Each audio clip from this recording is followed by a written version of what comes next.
नमस्कार. होळीला कोकणात खास बनवला जाणारा पदार्थ म्हणजे नारळाच्या दुधातील शेवया किंवा शिरवाळे आणि रस. सर्वात आधी रस बनवण्यासाठी मिक्सरच्या भांड्यात 1 वाटी ओलं खोबरं, 2 वेलची, पाव चमचा हळद, गरजेनुसार पाणी घालून मिक्सरला फिरवून गाळणीने रस गाळून घ्यायचा.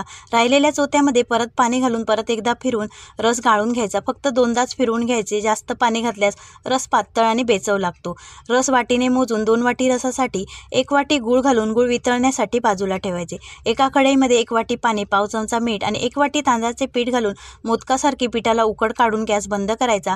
5 मिनिटे झाकून गरम असतानाच पीठ परातीत काढून एक पाण्याचा हात लावून मळून पिठाचे 2 भाग करायचे. त्याच्या एका भागाचे 4 गोळे करून उकळी आलेल्या कढईतील पाण्यात सोडायचे. 2 मिनिटे झाकण काढून 7 ते 8 मिनिटे पिठाचे गोळे वरती तरंगायला लागेपर्यंत शिजवून घ्यायचे.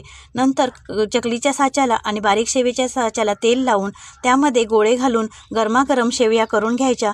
झटपट नारळाच्या रसातील शेवया तयार.